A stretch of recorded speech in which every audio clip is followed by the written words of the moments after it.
Hello and welcome to the Quick News Daily Podcast, where I give you the facts first, no clickbait stories, just real news that matters to real people.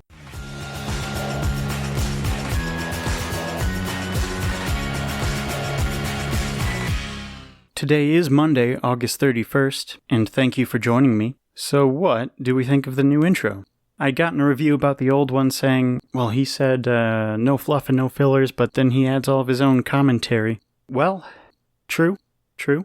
I don't want to be hiding anything from any of you. No more smoke and mirrors. What I meant by the no filler stuff though is I'm not gonna talk about cats and trees and stuff like that, car crashes that the regular news likes to talk about so much. But I just tried to make that a little bit clearer in the new one, and frankly it was time for a new intro anyway. So there we go. See? I do listen to feedback. In any case, we have a lot to get to today, but we have to start right here. Darren here. Just want to say thank you so much for making Black Panther. I can't express how much it means to me and the community and my family. Thank you from the very bottom of my heart for all that you've done, for really being a hero that we really need in a time like this. Thank you so much. Darren, I think there's something wrong with your microphone. My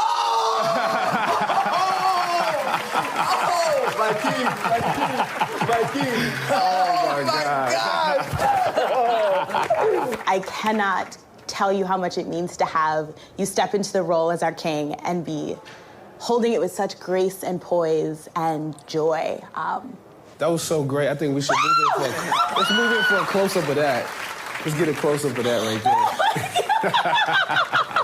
I actually saw it 4 times. I do have a life, but I saw it 4 times. I saw it once with my girlfriend. Also, I want to thank you for having your suit on for most of the movie, because when your chest was out, she was getting a little excited and I felt insecure, so thank you for that.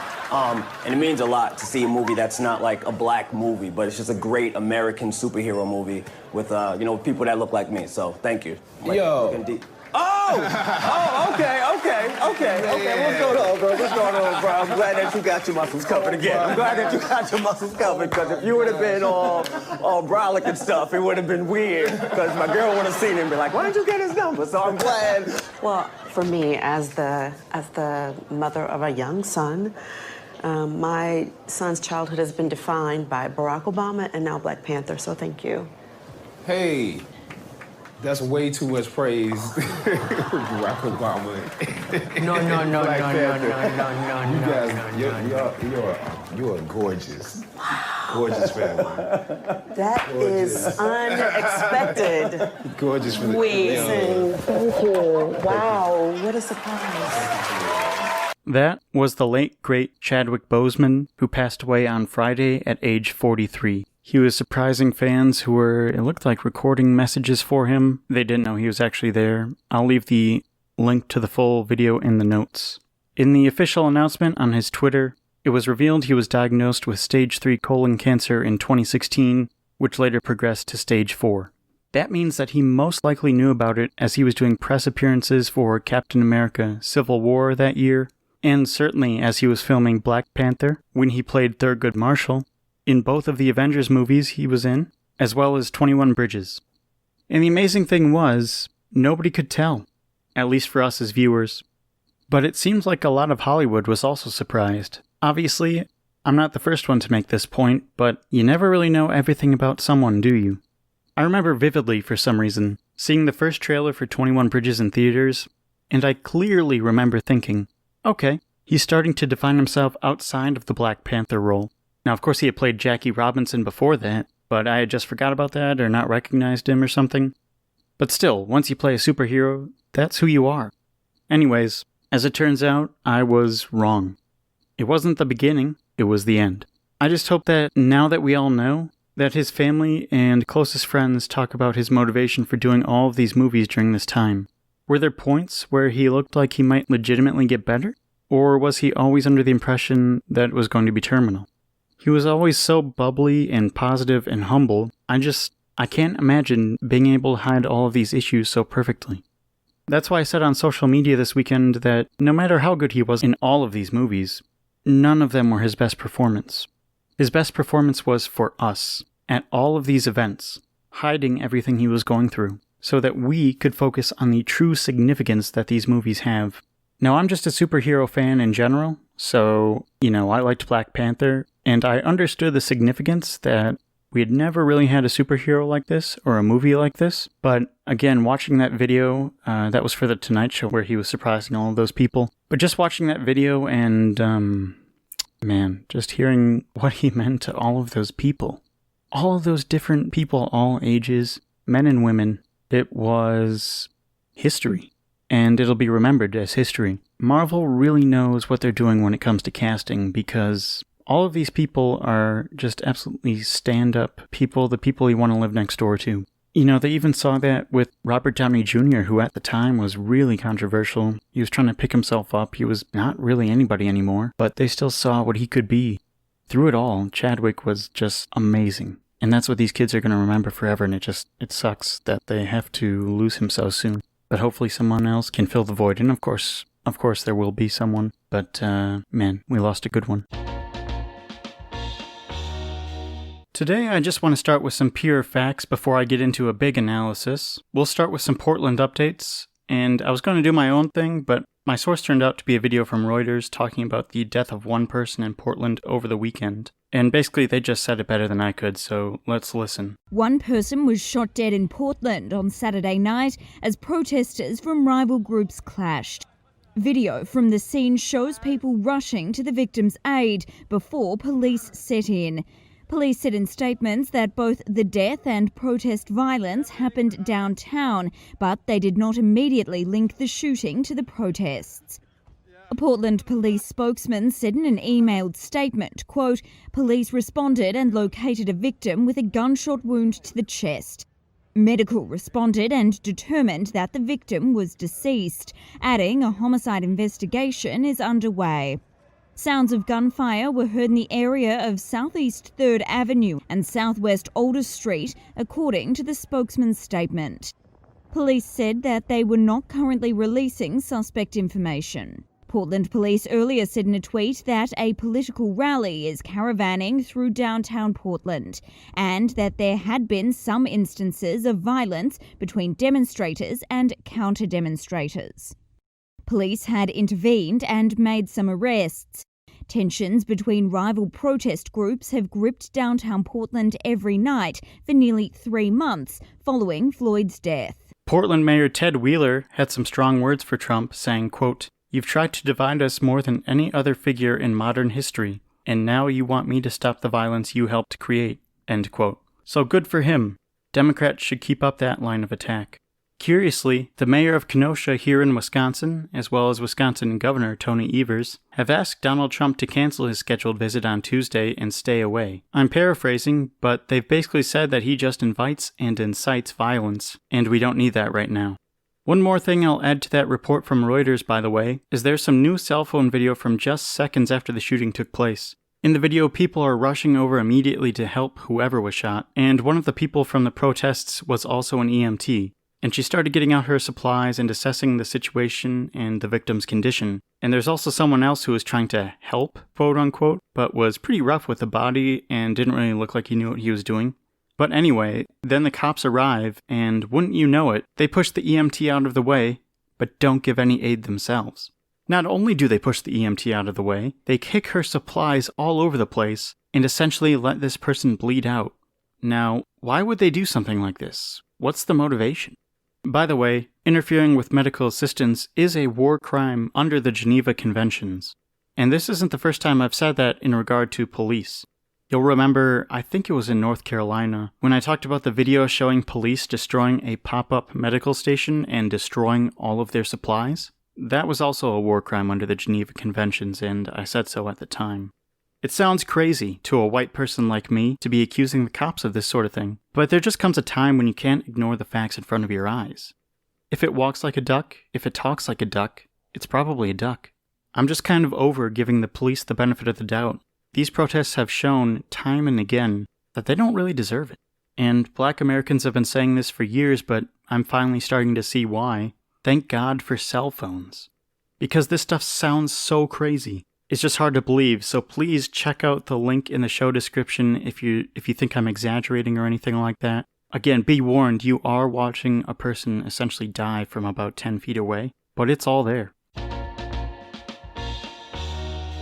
Let's get into the actual responses by Biden and Trump to all of this that's been happening. Morning Joe ran this fantastic montage about Joe Biden condemning the violence. And thank God I didn't have to look it all up on my own. So let's take a listen to that. There's no place for violence, no place for looting or destroying property or burning churches or destroying businesses, many of them built by the very people of color who for the first time in their lives are beginning to realize their dreams and build wealth for their families.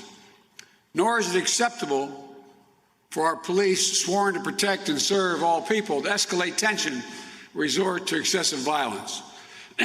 We need to distinguish between legitimate peaceful protests and opportunistic violent destruction. I've said from the outset of the recent protests that there's no place for violence or destruction of property. Peaceful protesters should be protected, and arsonists and anarchists should be prosecuted. And local law enforcement can do that. When President Obama and I were in office, we protected federal property. We were able to do it without the Department of Homeland Security turning it into a private militia. And it could be done today, but that wouldn't help Trump's political interest. He's determined to stoke division and chaos. It's not good for the country, but Donald Trump doesn't care. His campaign is failing, and he's looking for a political lifeline. This isn't about law and order. It's about a political strategy to revive a failing campaign. Every instinct Trump has is to add fuel to the fire. Protesting brutality is a right and absolutely necessary, but burning down communities is not protest. It's needless violence. Violence that endangers lives.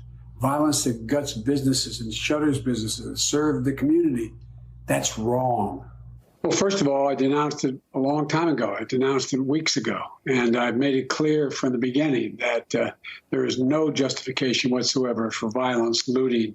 Matter of fact, it just flies in the face of the legitimate protests that are going on, and it takes away from the whole rationale for what's happening here. So In addition, yesterday in a part of a series of tweets, Biden chimed in by challenging Trump. Quote, "The deadly violence we saw overnight in Portland is unacceptable. Shootings in the streets of a great American city is unacceptable.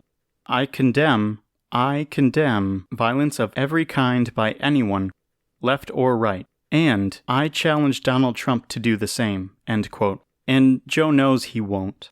In a press conference this weekend, Trump was asked something about Kyle Rittenhouse, and basically how the right has decided to make him a victim, if you can believe it. In particular, Tucker Carlson on his White Power Hour. And let's take a listen to that question so it doesn't get lost in paraphrasing or something like that. If you could comment about the other shooting that took place in that community. Yeah, I see. You mentioned the National Guard going in, law enforcement, but this was a young man, 17-year-old, who's facing murder charges for having shot 2 people. Yeah. There's some folks who've said conservatives are holding up this young man as, having done so within his rights to sort of self-protect. And I'm wondering if you've read much about this case, if you have concerns about ordinary residents with guns in situations like this and what dangers that might present.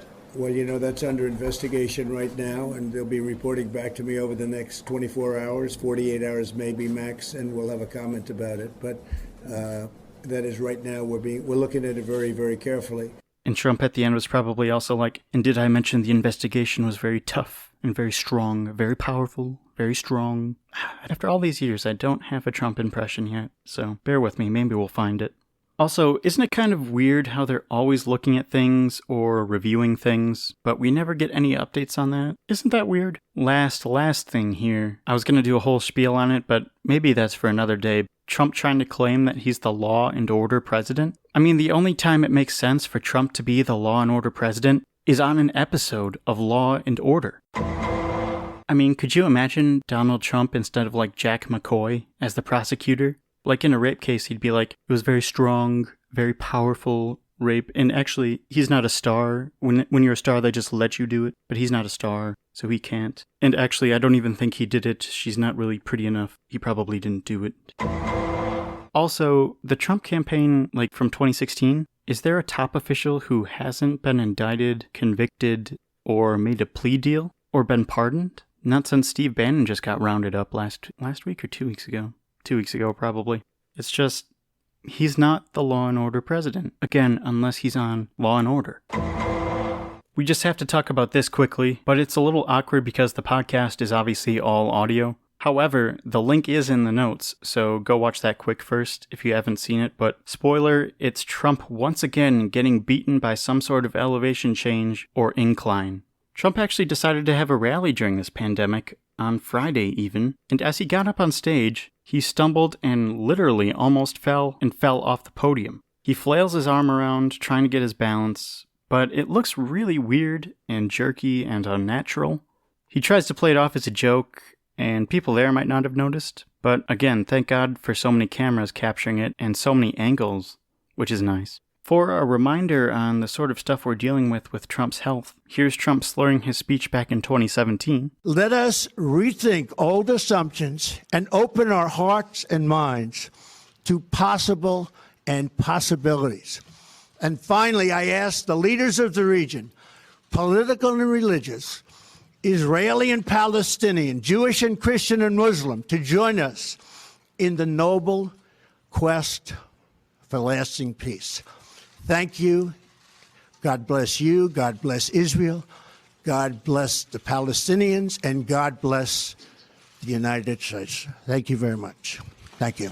And here's him at the White House at the 4th of July event just this year. Fields and jungles of Vietnam, they delivered a swift and sweeping, you know that, sweeping.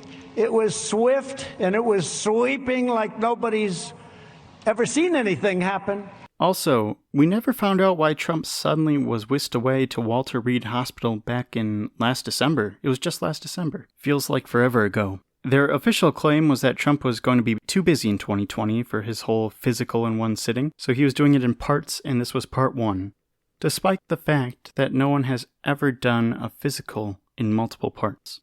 As I mentioned before, when you're the president, everything that can be brought to you is brought to you. So Trump having to go to the hospital means that he was having some sort of health emergency. I heard it could also be that they needed machines that couldn't be brought to him, like for testing. So personally, I've been putting my money on dementia or Alzheimer's, but since the drinking water situation at West Point and now this, I may be slowly changing my mind and saying he's had a few mini strokes that have weakened his right side. Hence the problem raising the water glass with just his right hand, as well as this stage debacle. No matter what it is, we, as Americans, have the right to know if the person holding the nuclear codes is mentally stable or all there, especially when we're deciding if we should vote for them. This is something that needs to somehow become a law whenever the next Democratic president takes over, so that this hiding the president's health problems can't ever happen again. Alrighty, that's all I got for you folks today. It is Monday, however, so that means we have to thank the people who helped make this possible. First off, we have Kathy, who is our producer, and a special shout out to our executive producer, Gwen, who I'm being told has recently turned 30, so shout out there. Otherwise, stay safe, make your plan to vote, fill out your census, and I'll see you back here tomorrow.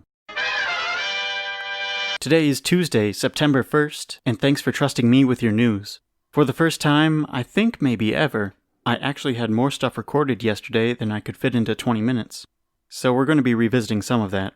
Also, we'll be talking more about Trump's strokes, since the plot just thickened with that rumor. And I'll get into more corruption with the Postal Service. It's going to be another bright, sunshiny episode of Quick News Daily, so strap yourself in. Let's get caught up. We'll start with that Postal Service update because there's really not much to it on the surface level. It just makes everything that's happened so far make more sense. In a new filing with the Commonwealth of Virginia State Corporation Commission, it was revealed that for the Senate Leadership Fund Super PAC, which is essentially controlled by Mitch McConnell and has assets of $130 million, one of the directors listed for it is none other than Robert M. Duncan, chairman of the United States Postal Service Board of Governors. Isn't that great? Quick refresher, the USPS Board of Governors is responsible for hiring the Postmaster General, who is now Louis DeJoy, and would also be responsible for removing DeJoy. So, the guy who has been tampering with the Postal Service to benefit Trump and Republicans was hired by one of the leaders of a Mitch McConnell super PAC. What an amazing coincidence. I mean, I am just thoroughly shocked. In other corruption news, we learned today that the IRS chief, who has so far refused to release Trump's tax returns and was put in there by Trump himself, has made hundreds of thousands of dollars renting out Trump properties throughout his time in office. This IRS commissioner is named Charles Rettig, and Rettig's personal financial disclosures for the last 2 years shows him making $100,000 to $200,000 a year from 2 units at Trump International Waikiki, which he bought 50% stake in back in 2006. So, again, maybe this will make the regular news, maybe it won't, but just another instance of showing how deep the corruption actually goes. Let's take a look at some closer analysis of some investigations by the FBI compiled by an attorney. As for who's responsible for the looting, the rioting, the violence, this lawyer Seth Abramson on Twitter, he's authored some books about the Trump era. He's an attorney. And through these 16 sources that he posted in this Twitter thread, he pieced together all of the people who have been deemed responsible for the looting, the rioting, the violence. And the FBI has said that those who are responsible include the Boogaloo Boys, who are Trumpists, Proud Boys, Trumpists, militias, Trumpists, anarchists, apolitical, organized crime, apolitical, no party affiliation, so they're not on either side. Those who are not responsible, Black Lives Matter, who are with the progressives, and Antifa, anti-fascists, who aren't even a real group. It's actually just like the catch-all term the right uses for people they think on the left are causing violence or causing destruction. It's just a catch-all term. So yeah, apolitical and Trumpists who are responsible. There are these 16 sources, and it is from the FBI. So the next time you hear about like both sides and violence, not quite. Even the FBI doesn't think so.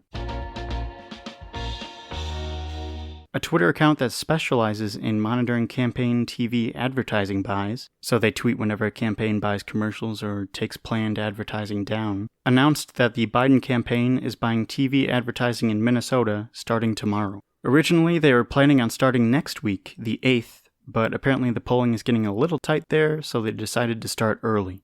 Just in my gut, because I'm a pessimist, that freaks me out when they decide to start moving things up. The polling isn't that recent, at least the stuff that's publicly available. It's from the 19th is the most recent one. So this might be coming from some internal polling that the Biden campaign has done. But this, combined with a reader email that the Bulwark shared from a listener in Wisconsin, seems like it might not be great news. This listener mail was talking about the huge abundance of Trump signs in rural Wisconsin. Like, I'm talking not even a Biden sign in sight. And I can pretty much confirm that around here where I live as well. The reader is concerned that Biden not visiting here means that Trump has all the momentum and just plain old visibility, which is the same mistake that Hillary made. I really hope that Biden comes here at some point. He was supposed to today, but canceled in favor of going somewhere else later in the week, I think. I just hope they're watching this and taking it into account. But at the same time, in the April elections, the liberal Wisconsin Supreme Court justice won by 10 points over the conservative one. And the conservative guy was less openly controversial than Trump, so really, who knows at this point? Let's revisit that stroke story for a second. In a book by the New York Times' Michael Schmidt, which was released today, new information was learned that Vice President Mike Pence was put on standby to temporarily assume the powers of the presidency when Trump made that unannounced, unscheduled trip to Walter Reed in, I guess this says November 2019. I remembered it as December yesterday. However, I think we may have to be a bit careful with this new reporting because the only source that Schmidt gives is that, quote, I learned. He doesn't name a specific source or where that came from that he learned about the vice president being put on standby. But it does add another layer of this whole mystery, I guess.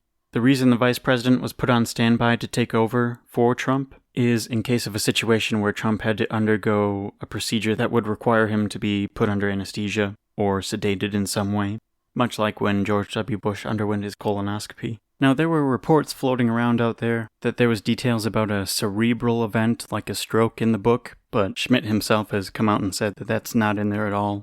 It was just some online users that are trying to connect the dots. Again, like I said, that's kind of what I'm leaning towards nowadays. But, of course, I have no evidence because they won't release the real reason that he went to Walter Reed that day. I will say one more thing. There's a lot of people jumping all over Schmidt for not releasing the book sooner or these revelations. It's like literally 10 months from when this happened, and It's a pretty big deal to have the President of the United States maybe have to be replaced because of a health event by the Vice President. You'd think that would be something that we should know about.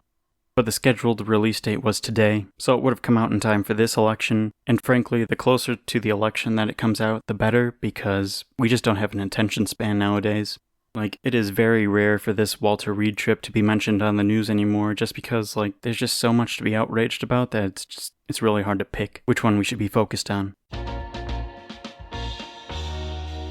So Trump's still bouncing around trying to find out if Joe Biden was on drugs, and that's why his performances have been so good, if he's just a puppet for the left and AOC and Bernie Sanders, or if he's effectively an antichrist coming for everything you own and letting mobs run the streets.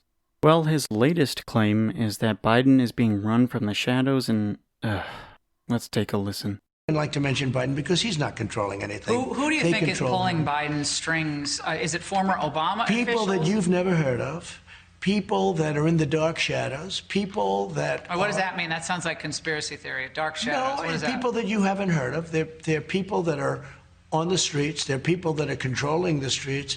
We had somebody get on a plane from a certain city this weekend, and in the plane, it was almost completely loaded with thugs wearing these dark uniforms, black uniforms with gear and this and that. They're on a plane. Where's this? I'll tell you sometime, but it's under investigation right now. But they came from a... Listen, I'm not saying the long pause he takes before saying thugs and then describing their uniforms as black means anything at all. Well, I'm just not saying that yet. But listen to this. Completely loaded with thugs. Okay. So, this morning, before leaving to, hey, Wisconsin, great, he had this to say on the tarmac. Tell us more about this plot that you were referring to on Fox News last night. Which? This plot of people gathering on a plane in here. Yeah, I could tell you that I could probably refer you to the person and they could do it. I'd like to ask that person if it was okay, but a person was on a plane, said that there were about 6 people like that person, more or less. And what happened is the entire plane filled up with the looters, the anarchists, the rioters, people that obviously were looking for trouble. And the person felt very uncomfortable on the plane. This would be a person you know, so I will see whether or not I can get that person. I'll let them know, and I'll see whether or not I can get that person to speak to you. But this was a first-hand account of a plane going from Washington to wherever. And I'll see if I can get that information for you. Maybe they'll speak to you, maybe they won't. Okay, I'm gonna say it now. And Aaron Rupar, who is a journalist for Vox, said it first and said it best. He said, quote, so basically, black people boarded a plane headed for DC, and one of Trump's friends felt uncomfortable, end quote. Yeah, that's what it sounds like. I mean, this part here. There were about 6 people like that person, more or less. They were like them, more or less? The entire plane filled up with them? Donald, when you said dark uniforms, black uniforms, does uniforms mean skin? Because it's starting to sound an awful lot like you might be meaning skin color. Honestly, this just reminds me of this entire sequence here from Anchorman 2. Let me ask you this, Freddie. How's the new head honcho? Well, Linda Jackson has a shelf full of Emmys. Is as tough as nails. And Linda loves to win. Oh, hey, Linda, I want to introduce you to Ron Burgundy. Linda Jackson, how are you, my friend? Ron. What? This is Linda Jackson. Hello, Mr. Burgundy. Oh, black.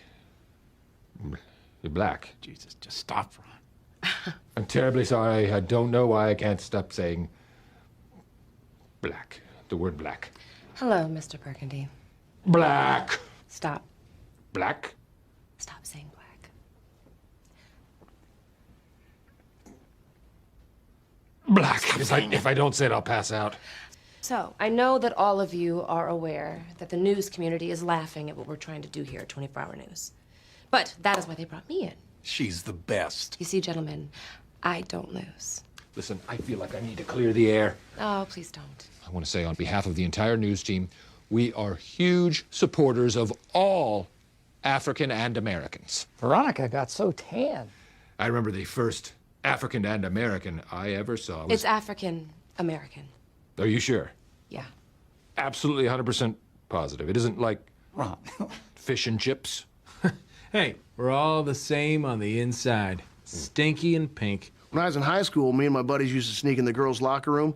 We'd peek at the girls in the shower, and I'd look at all of them, no matter what color they were. So. Jesus, this is the worst meeting I've ever been in. A black man follows me everywhere when it's sunny. Actually, I think that's your shadow, Rick. I call him Leon. And if it's a cloudy day, what happens to Leon? He goes home. It's your shadow. He's talking about his shadow. No, it's okay. It's okay. So you have a black boss.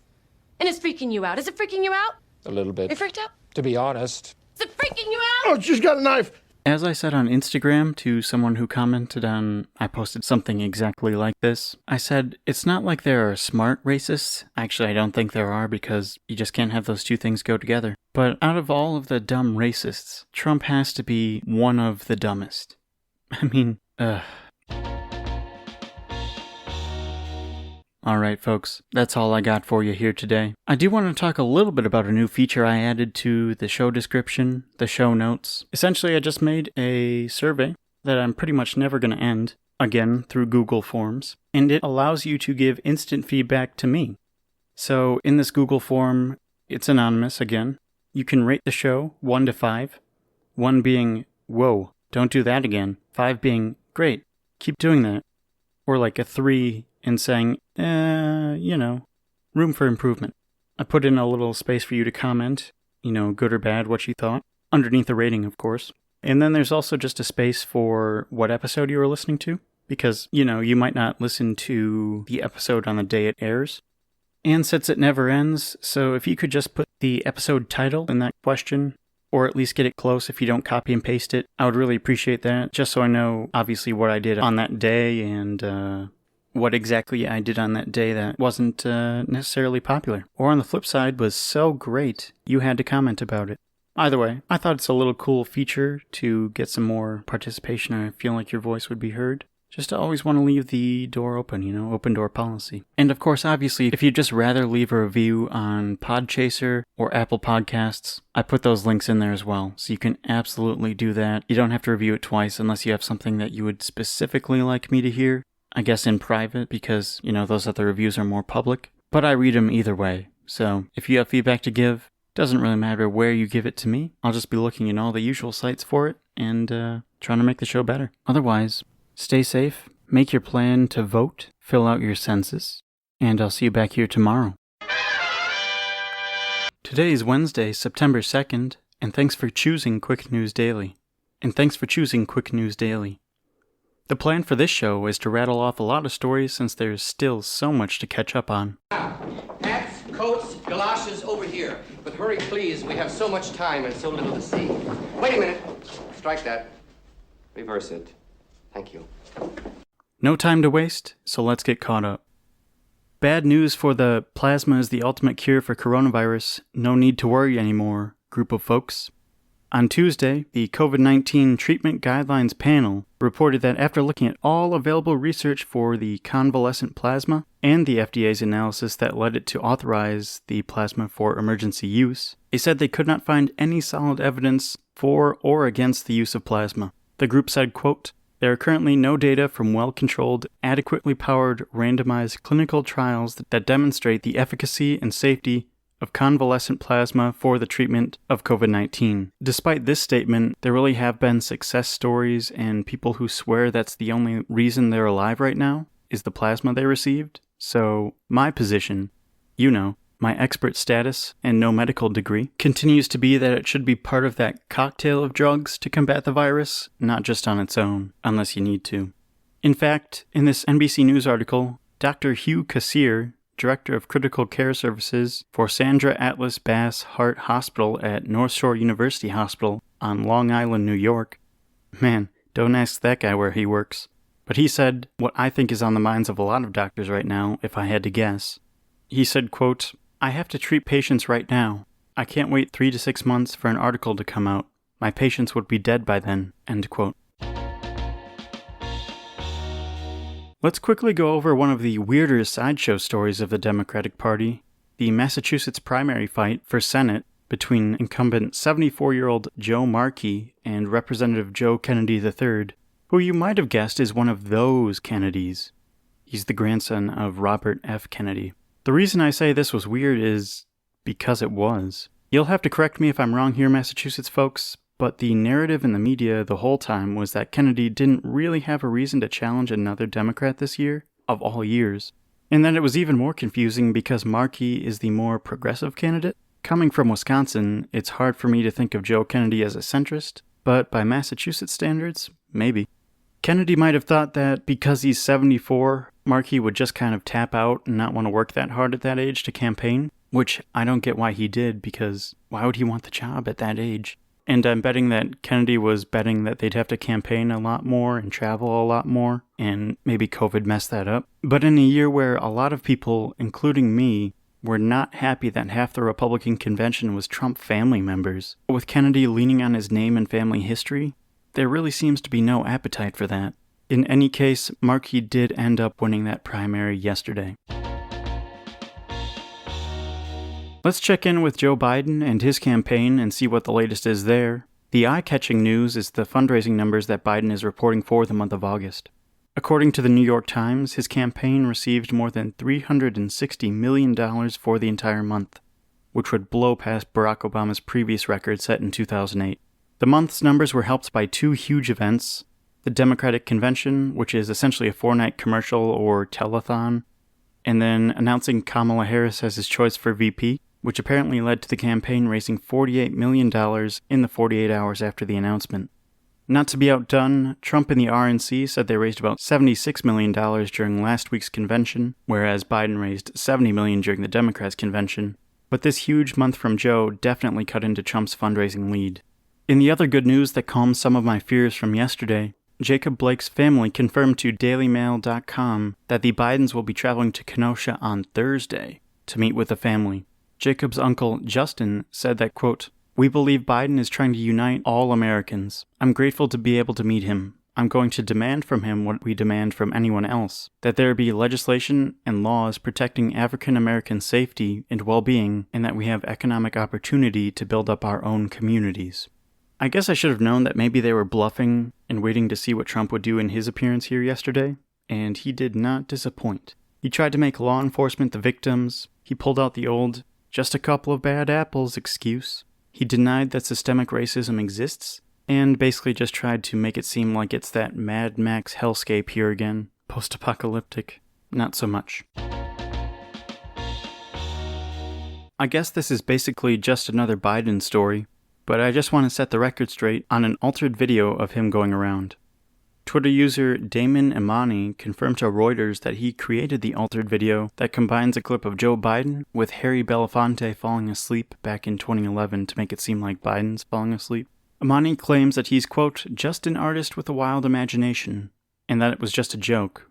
But I'm guessing it wouldn't take too long to find a ton of pro-Trump stuff on his account. That, or he really is just that reckless and stupid for not thinking that virtually every Trump supporter would believe this.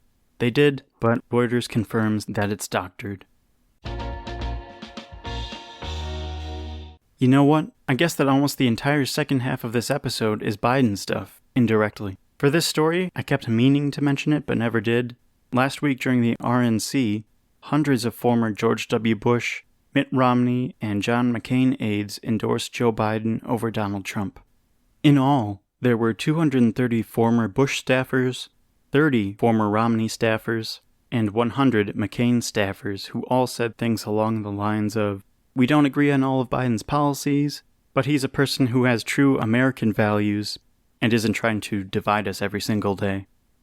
The McCain people even said that, quote, "The election of former Vice President Biden is clearly in the national interest," end quote. I know some people, even some of my friends on the far left, roll their eyes and take shots at Biden saying, "Oh, here we go, Republican Joe Biden," which isn't true at all.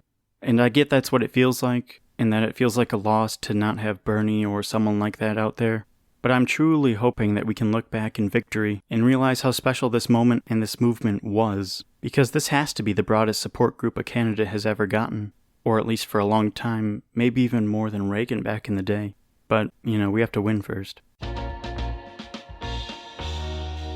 Over to the other side now for day 3 of the Trump stroke saga, as I'm calling it now. Last night, Mike Pence gave a live interview on Fox News, and let's just take a listen to this. This refers to Michael Schmidt's book where he says the president went to Walter Reed, which in fact happened in November of last year. He says in the book that you were put on alert to take control, to take office essentially, if he went under for anesthesia. Is that true? President Donald Trump is in excellent health. And Brett, I'm always informed of the president's movements. And whether it was on that day or any other day, I'm informed. But there was nothing out of the ordinary about that moment or that day. And I just refer any other questions to the White House physician. But as far as being on standby? I don't recall being told to be on standby. I was informed that the president had a doctor's appointment, and I don't want to spend too much time on it, but I just want to. Yeah, I got to tell you, and part of this job is you're always on standby. As your vice president of the United States, but the American people can be confident that this president is in remarkable good health, and every single day I see that energy in high relief. I want to talk. You could probably hear it in his voice, but during that entire set of questions, he had this little smirk on his face that was like, yeah, you caught me, but I thought this was supposed to be Fox News. This isn't supposed to be real journalism.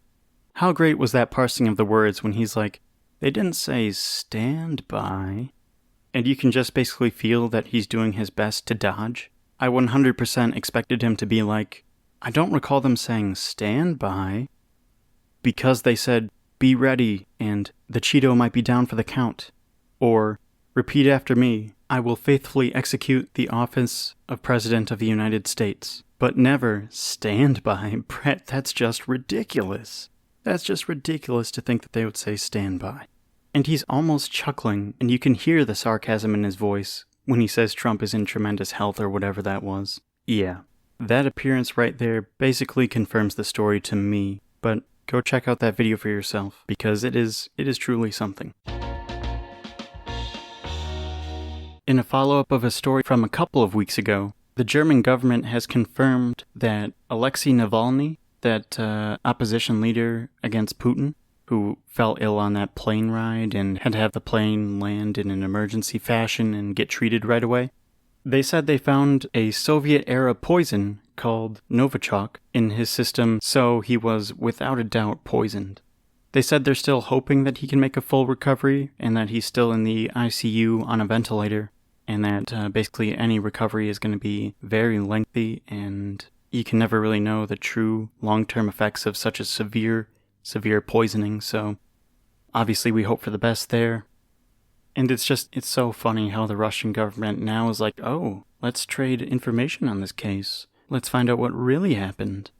After, being real sticklers about it. But of course their official position is like, oh no, he wasn't, I don't know, this isn't making sense because the Siberian hospital where he flew at first and got emergency treatment found no poison. And then he left Russia completely to get treatment in Germany. So maybe something happened along the way.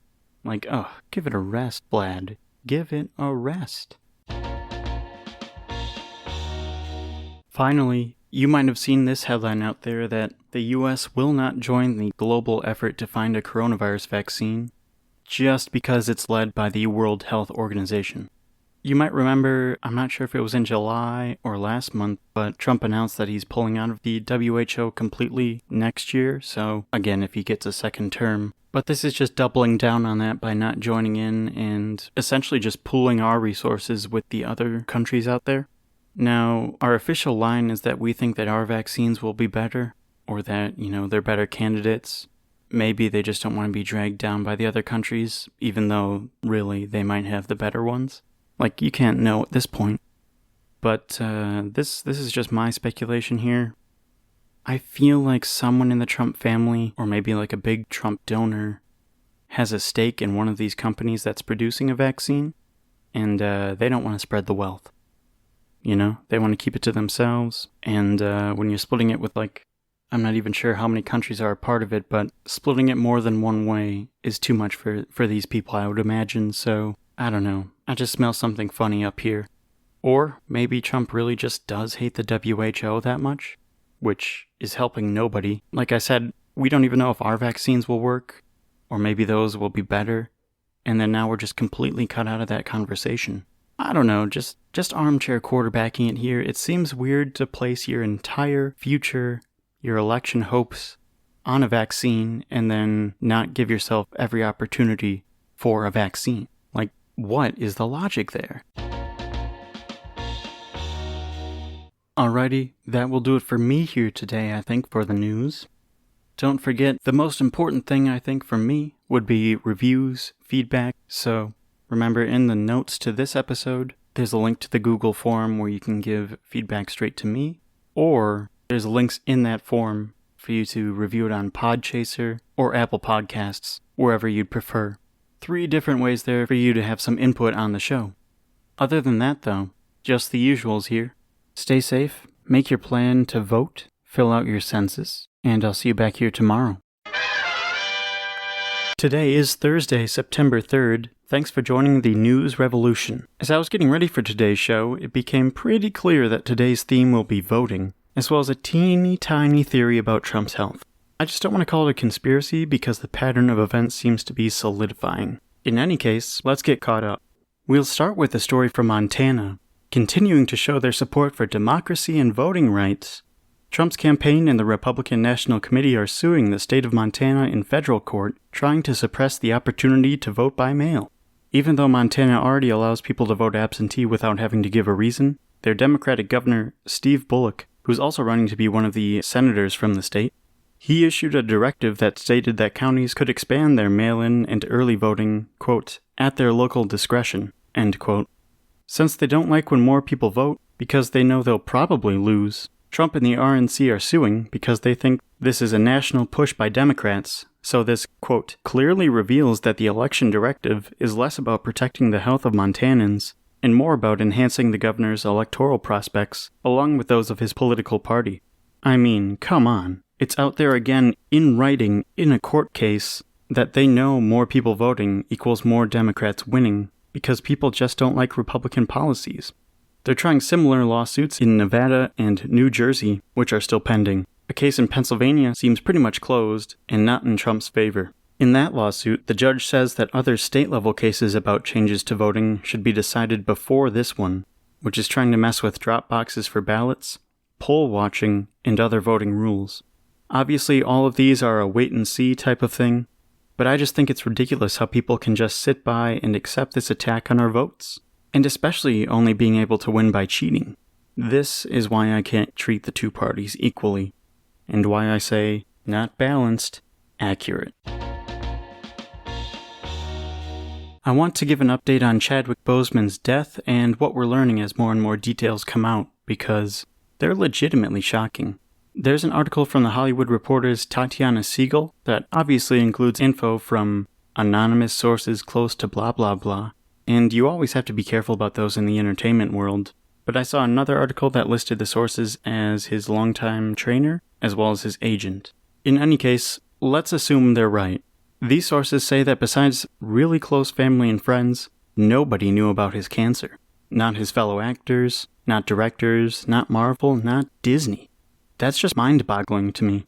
It's not even the physical aspect that shocks me, because he's an actor, so I guess it makes sense that he could convince these people he was fine. The part I don't get is the logistics.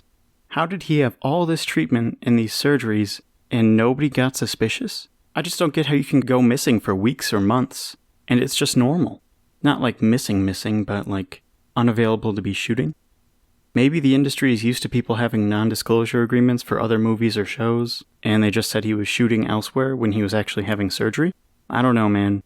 I always used to roll my eyes when Peter Parker or Bruce Wayne had to keep making lame excuses for why they're always late or missing, but this is literally the real-life version of that. Like, I was always wondering how nobody could figure out Peter was always gone when something with Spider-Man happened. Same for Bruce Wayne and Batman. But if Chadwick was able to fool Kevin Feige, Marvel, and Disney, dang. I guess I get why Peter and Bruce could do it. I think the saddest part, though, was that one of the sources reported that until a week before he died, Chadwick always thought that he was going to beat this cancer. I just don't want to speculate too much about this sort of thing, but I wonder if that was more of a denial thing, or, maybe something else happened a week out, like he was doing good and then something happened, and then, things started going really fast. It's an awful situation. It's still just hard to believe, And man, to be Kevin Feige and to get an email the day before Chadwick dies that, hey, here's a little something we forgot to tell you. Whoa. In any case, shoot, good mentality to have if you can have stage 3 and stage 4 and still be so confident that you're going to persevere.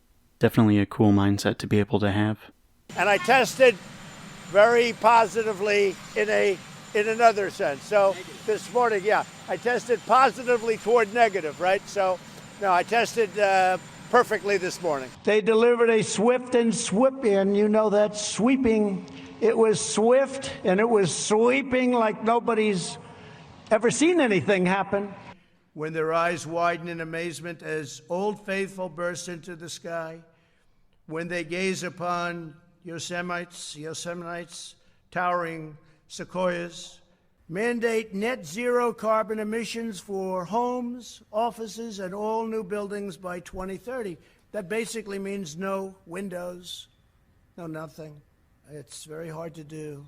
I tell people when they want to go into some of these buildings, how are your eyes? Because they won't be good in 5 years. And I hope you don't mind cold office space in the winter and warm office space in the summer. Yes, that's a little compilation I put together myself of all the just crazy stuff that Trump has said over the years here. And I just wanted to play that before introducing this newest addition to that compilation. And then they have cans of soup. And they throw the cans of soup. That's better than a brick because you can't throw a brick, it's too heavy. But a can of soup, you can really put some power into that, right? Yes, sir. And then when they get caught, they say, no, this is soup for my family. They're so innocent. This is soup for my family.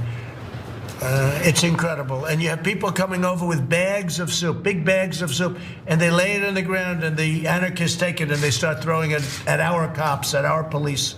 Yes, you heard that right. Campbell's of mass destruction. Geez, bags of soup? Good lord, guy. And I posted this on my own Facebook last night, but here's the conspiracy theory I was talking about that just actually kind of makes sense. So I said, you may think all this Trump stroke talk is insane, but why in the name of person, woman, man, camera, TV would the ramp of the USS North Carolina be covered for the first time in decades, right when Trump goes to declare Wilmington, North Carolina, an American World War II heritage city? Yeah, this is just anecdotal. It was presented by a Twitter user who said he's lived there for 35 years with a view of the USS North Carolina, and they said in the entire time they've been there, the ramp going up to the ship has never been covered or tented or anything. It's always been visible in open air.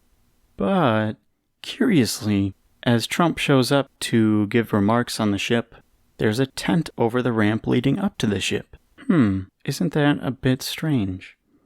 Especially after the ramp incident at West Point, the stairs incident at New Hampshire. We're seeing a pattern with inclines and, geez, a leader of the free world can be beaten by a 1-degree slope. You don't need to have nukes or anything, just like an uneven surface, and this man is done. It's just, Mike Pence, you are such a liar for saying that he's in tremendous health. And you know it, and everyone on Fox News knows it, but they still decide to cover for this guy. Probably because they like having a puppet who they can just kind of force to do whatever they want. It's just, listen to this. Like you'll go person, woman, man, camera, TV. So they say, could you repeat that? So I said, yeah. So it's person, woman, man, camera, TV. Are you kidding me? Alright, I can't resist with this one here, folks. Being from Cheesehead Country, this is peak Vikings. Kirk Cousins, the Vikings quarterback, said yesterday that his concern about COVID on a scale of 1 to 10 is .0001, and that, quote, If I get it, I'm going to ride it out. I'm going to let nature do its course. Even if I die, I die. End quote. Well, I guess he is smart enough to be a Minnesota Viking, right? I mean, this was the guy who decided to golf with Trump back when he played for the Washington Redskins. Cousins, I mean, obviously not Trump. So I guess it really shouldn't be a surprise. If you listen to the guy talk for a little bit, you can kind of guess that might be what direction he leans. But man, a survival of the fittest strategy, huh? I mean, he already had to start walking these comments back and say, oh, maybe they sounded a bit bad. But, he already showed us what he truly believed when he said that. Let's talk a bit about the President of the United States urging people to commit a felony. In that speech in North Carolina, Trump said, quote, "On your ballots, if you get the unsolicited ballots, send it in and then go make sure it counted. And if it doesn't tabulate, you vote. You just vote. And then if they tabulate it very late, which they shouldn't be doing, they'll see you voted and so it won't count. So send it in early and then go and vote. And if it's not tabulated, you vote. And the vote is going to count. You can't let them take your vote away. These people are playing dirty politics. Dirty politics." So just a refresher, voting twice is voter fraud and illegal. And that's what Wolf Blitzer had to really drive home to William Barr yesterday in an interview on CNN. Let's take a listen. That would be illegal if they did that. If somebody mailed in a ballot and then actually showed up to vote in person, that would be illegal. I don't know what the law in the particular state says. You can't vote twice. Well, I don't know what the law in the particular state says and when that vote becomes final. Is there any state that says you can vote twice? Well, if there's some, maybe that you can change your vote up to a particular time. I don't know what the law is, so I'm not going to offer. He was saying test. The evil people always think that you're dumber than you are, They always think that we're stupid people who won't realize that voting twice is illegal. Any state, William Barr. Any state at all, it's illegal. Now, I want to take just a second to talk about polling, because you might have seen some scare tactic headlines lately that are saying, ooh, the polls are getting closer, Trump is catching up. Or maybe that, ooh, Biden doesn't get the usual bounce that a candidate does after a convention. But what they're not telling you is, well, maybe they are sometimes. Biden is at 50% plus in all of those types of polls. And if you're getting 50% plus, it doesn't really matter what the other guy has because you're going to beat him. It's just how this works. But I was listening to the Bulwark podcast yesterday, and they were going over some of the A-plus rated polls, like Morning Consult. I can't remember the other ones offhand right now, but they were exclusively A-plus rated polls. And even after the convention last week, and the Democratic convention the week before, the polls still show the margin nationally at 8 to 10 points. In favor of Biden, obviously. Biden over Trump by 8 to 10 points. And it's about the same in the state-by-state polls. In Arizona, they said Biden is up by as much as 10 in some polls. So even in the battleground states, everything is really, really stable in terms of polling. Not much has changed. It hasn't been very volatile. Ever since the coronavirus and then George Floyd's death, we're about where we started. And obviously, national polls are pretty much worthless because this thing is going to come down to about 6 states. But they said that the demographics in those national polls are actually what matter. And some interesting ones jumped out here. Biden is leading in the suburbs. People who live in the suburbs prefer Biden 58 to 35 over Trump. Women, overall, prefer him 56 to 34. And suburban women exclusively, the one Trump keeps threatening with thugs or essentially black people. Cory Booker. Cory Booker's going to come in and do whatever, like just naming some black person you can use to scare people. But suburban women, 64 to 31, prefer Joe Biden over Trump. So the fundamentals are the same. The demographics are really striking because even Hillary wasn't that close with those groups last time around in 2016, so I guess don't get super scared. This is also me kind of talking to myself, but don't get super scared. Don't let the headlines fool you. Make sure you're checking out the rating of the poll you're looking at, Is it an A-plus poll? But the other thing to keep in mind that was super striking and really shows the problem with our voting system is this tweet by Nate Silver. Nate Silver of 538. He said, chance of a Biden electoral college win if he wins the popular vote by X points. So if he wins the popular vote by 0 to 1 percentage points, he has just a 6% chance of winning the electoral college. 1 to 2 points, he has a 22% chance. 2 to 3 points, 46. 3 to 4, 74%. 4 to 5 is 89%. 5 to 6 percentage point win is a 98% chance of victory in the Electoral College. And then 6 to 7 points is where it gets virtually locked in. It is a 99% chance. So if he wins like 50 to 46, no wait, math's off. 50 to 44, basically he's got a 99% chance to win. So I guess be wary, but understand that Biden is in a pretty strong position. And I don't think anybody on the Democratic side is going to be complacent or sit out this time. That's for sure. Alright, those are the stories you need to be informed for today. As I've been really hammering home on every show lately, reviews of any kind are definitely appreciated. I've gotten the show featured on a couple of podcast apps lately, but as I'm sure Uncle Ben would have told Peter Parker, with great exposure comes great vulnerability. Meaning that yes, the show has been featured, but that also means that the show has been exposed to people who don't like it. That's the long way of saying there have been a couple of negative ratings, so any positive reviews to balance those out would be fantastic. There's the Google form link you can use to give private feedback, or to find links to a couple of other places to leave public reviews. Thank you in advance, and to anyone who has already left a rating or review. Otherwise, stay safe, make your plan to vote, fill out your census, and I'll see you back here tomorrow. Today is Friday, September 4th, and thanks for ending the week with me. Usually, Fridays are actually pretty quiet, but today is not one of those days. With everything from Biden and Kenosha, to COVID information, to salons, to losers, it's going to be a fun one, so let's get caught up. We'll start out with the story that's everywhere right now, especially on social media, which is surprising to me, but we'll get to that in a bit. It is, of course, the story in The Atlantic about Donald Trump calling people who died in war losers and suckers. This is from Jeffrey Goldberg, again in The Atlantic, and it sets the scene all the way back in 2018 when Trump was in Paris. He was supposed to visit a cemetery for soldiers who died in war. And if you'll remember, he didn't actually end up going because he said the helicopter couldn't fly because it was raining. And there was a big deal about that, obviously because he was afraid of a little rain.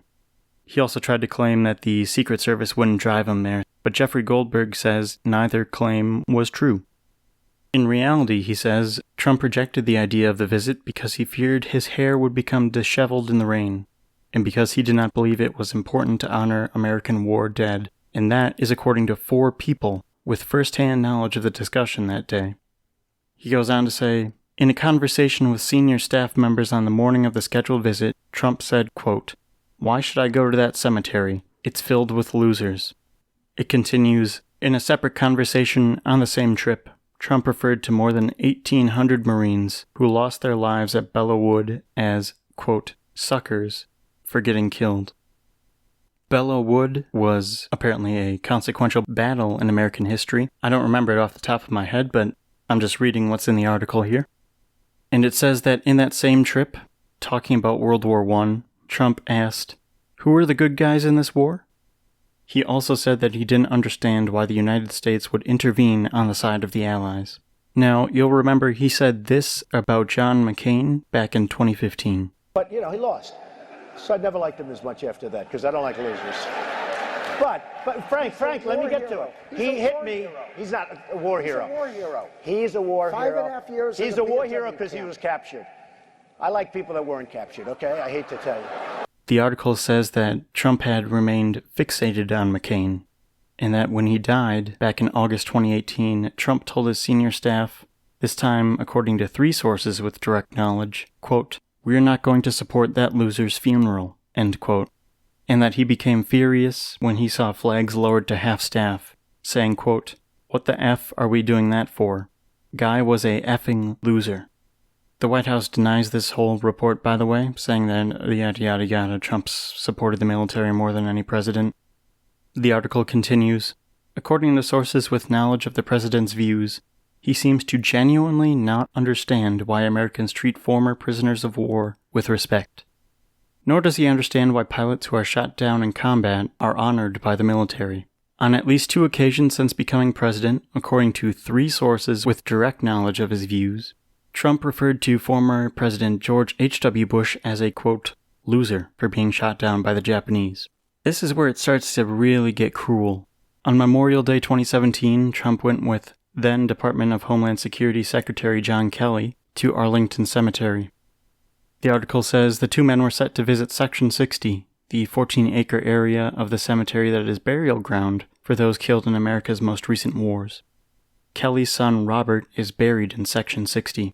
According to sources with knowledge of this visit, Trump, while standing by Robert Kelly's grave, turned directly to John Kelly and said, quote, I don't get it. What was in it for them? Kelly said he originally thought Trump was making a ham-handed reference to the selflessness of America's all-volunteer force, but later he came to realize that Trump simply does not understand non-transactional life choices. This is coming from one of Kelly's friends, who Goldberg says is a retired 4-star general. This friend says, quote, he can't fathom the idea of doing something for someone other than himself. He just thinks that anyone who does anything when there's no direct personal gain to be had is a sucker. There's no money in serving the nation. Trump can't imagine anyone else's pain. That's why he would say this to the father of a fallen Marine on Memorial Day in the cemetery where he's buried. It goes on to talk about how Trump has basically used the military as props, how he thinks they answer only to him, not the Constitution, as evidenced by his gassing of peaceful protesters. An officer who had first-hand knowledge of Trump's views says, quote, he has a lot of fear. He doesn't see the heroism in fighting. And then Goldberg says, several observers told me that Trump is deeply anxious about dying or being disfigured, and this worry manifests itself as disgust for those who have suffered. Then it tells another story about how Trump falsely claimed he called, quote, virtually all of the family members of service members who had died during his term, and then when families started speaking out and saying, no, you didn't, Trump had to begin rush shipping condolence letters to those families. The last paragraph it ends on, which is actually pretty profound, I didn't expect, something so big to be saved for the end. I thought it would be the author's own thoughts. But it says, in a 2018 White House planning meeting for such an event, Trump asked his staff not to include wounded veterans on grounds that spectators would feel uncomfortable in the presence of amputees. Quote, nobody wants to see that. End quote. I think to me, the details really do add credibility, and he says he's talking to 3 or 4 sources all the time. But it got really interesting here when the Associated Press confirmed his sources, essentially. This tweet from James Laporta, an investigative reporter, former Marine infantryman, now obviously with the Associated Press. Laporta tweeted out yesterday, a senior Defense Department official I just spoke with confirmed this story by Jeffrey Goldberg in its entirety, especially the graphs about late Senator John McCain and former Marine General John Kelly, President Donald Trump's former chief of staff. So before that, you had people trying to push, oh, he wouldn't say this. Of course he didn't say this. This is false. Trump himself devoted 3 tweets to claiming that it was just a hoax made up by the media who are hungry to, end his political career. But yeah, that was definitely a big shock when AP came out and essentially confirmed most of the story. Republicans are doing their usual, remaining silent or denying that it's still true. And I just don't know how you could say it's not true when he said this in public. But, he lost. So I never liked him as much after that, because I don't like losers. It was right out there. And this other tweet from just some random Twitter account, but it made me think. The commander-in-chief was found guilty of stealing money from a kids' cancer charity, mocks disabled reporters, gasses protesters for photo ops, over 20,000 lies, kills 190,000 Americans, violates civil rights, incites violence, and calls fallen soldiers losers and suckers. Yeah, I guess if you put it against everything we know about Trump, name-calling certainly seems to be in his wheelhouse. I mentioned I was surprised that this came to be a big story, because when I read it, I was just like, yeah, of course he sent that. But now it's getting shared on like Facebook and Twitter more than I saw the bounty stuff shared, and we'll have to see if this energy keeps up. But I was just like, you guys are this offended over name calling and not actual bounties that Russia put on the heads of American soldiers and the Taliban collected on? I don't know. I think our priorities are just in the wrong place. But anything to get this guy out of there. This story from the Big Ten is just another example to show that coronavirus isn't just a, you're fine, you get over it, or you die, sort of a thing. The doctor for Penn State's football team has come out and revealed that 30 to 35% of all Big Ten athletes who tested positive at all for coronavirus, meaning symptomatic or asymptomatic, developed some kind of myocarditis. Myocarditis, I think that's how you say it, is the inflammation of the heart muscle, and symptoms include chest pain, dizziness, shortness of breath, abnormal heartbeat, fatigue, and even more. As is the case with most heart conditions, it could lead to death if it's left untreated. Knowing this, it makes even more sense that the Big Ten postponed their football season. Not only could this lead to serious problems in their everyday lives, it could change their entire future outlook if they plan on going pro. The doctor emphasized that this condition could make an elite player become just average. I guess it just goes to show that no matter what age or physical shape you're in, it can really cause some damage, even if you don't die. It's not just life or death. Hang on now, let's get to the real big scandal. Nancy Pelosi visiting a hair salon. Yes, indeed. As I'm sure you've heard by now, the huge scandal that Fox News and every other right-wing source is running with is this revelation that Speaker Pelosi had her hair washed and blow-dried at a salon back in California. Now, just off the bat here, and forgive my ignorance, but unless this is code for some other hairstyling thing, my first reaction was, why in God's green earth did she need to go somewhere to have her hair washed and dried? Can't you do that at home, like almost every day? My other big question is, why did the salon owner let her go there if she was just going to throw such a fit? Maybe the fact that she was on Tucker Carlson either the same day or the next day from when the story broke shows us that she's a teeny tiny bit starved for attention. I think two things can be true here. One, Pelosi was wrong for getting special treatment. I don't want to follow other news outlets and make this the same as her emails was for Hillary in 2016. It's not nearly as alarming, and that wasn't even, that was what it was. But I would feel a little bit bad not saying that it wasn't a bit strange or, special treatment, because then I just, if there's one thing I don't want to turn into, it's hypocrites, because that's what happened to the other side there. But at the same time, since these salons can only be open air, and you can only have your hair cut outside, I don't know. I think the person who is third in line to the presidency probably shouldn't be outside for, however long that would take, 30 minutes to an hour. I just think that poses some risks, so maybe she really did have to be inside somehow. There's a lot of questions about it, for sure. But at the same time, I also agree with Pelosi that she was probably set up by the salon owner. I mean, there's no way you're on Tucker's White Power Hour unless you're really devoted to the Trump cause. Now, of course, Kayleigh McAleer, or, whatever you want to pronounce her name as, played the security camera footage on a loop during the press briefing yesterday. I mean, this is basically the same level of offense that Obama's tan suit was, and they are just running with it. I mean, unbelievable. It's just ridiculous. But actually, it does get a little bit crazier, actually a lot, since Donald Trump is now suggesting the salon owner should run for Congress and take Nancy Pelosi's job as Speaker. Yep, a salon owner. That's it. That's all the prerequisite you need to be third in line to the presidency in Donald Trump's mind. Maybe it's because he got there with no prior politics experience or really any experience of leading anything. That's why he suggests that she should do this, but normal presidents would not have done this.